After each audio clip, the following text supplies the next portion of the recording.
about sa tan line.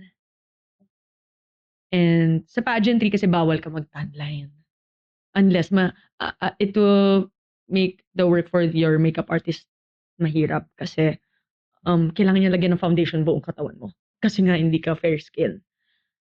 But in this painting, gusto ko i-highlight yung story ng tan line. Bakit tayo may tan line.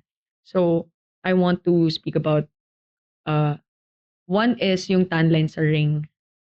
I want to talk about marriage or mga nag-divorce or broken family. So, I'll expound on that more sa art ko. But another thing is yung tan line natin sa sleeves.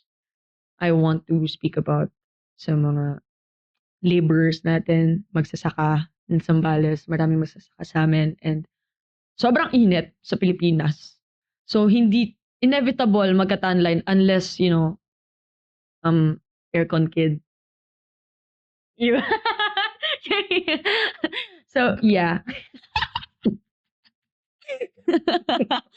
So, I want to speak dito sa mga hindi nakikita gaano ng mga stories ng mga tao.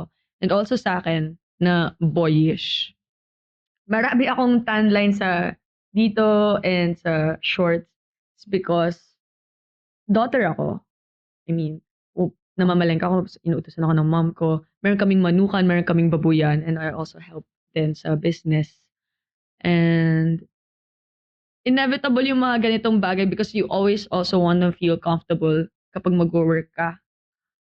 And yeah, there's this one time na magpapakain kami ng mga manok and umuulan.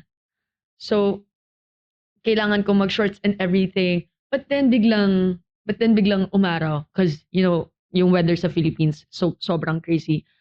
So, meron talagang mga tan lines and everything. Tapos minsan dumadaan sa province kasi, yung highway, lahat dumadaan dun. And yung mga friends ko, pag dumaan lang dun, kasi like pauwi kami from Bukid. Pupunta kami sa house. Malayo yun from house. So you have to like tawid sa highway. Dumadaan sila, sasabihin nila, mainit that time. Sasabihin nila, uy, wag magpayong ka, uy, mag-sunblock ka, uy, wag ka na magpa-araw kasi magkaka-tanline ka, meron kang competition or whatsoever. Biglang dadaan lang yung mga motor nila, uy, magpayong ka! Kasi medyo kilala ako doon sa province lang namin, sa Candelaria, na nagpa-pageant. So, parang, they also care kung ano yung skin ko and whatsoever. And, Yeah, it takes a village talaga eh. Lalo na with the small towns like that. Yeah. All care. Ang aesthetic lang kasi na tan lines ngayon yung sa bra eh. But I'm not going beach, to, beach. But yung what's beautiful also is yung tan line ng shirt na, na this person is working hard.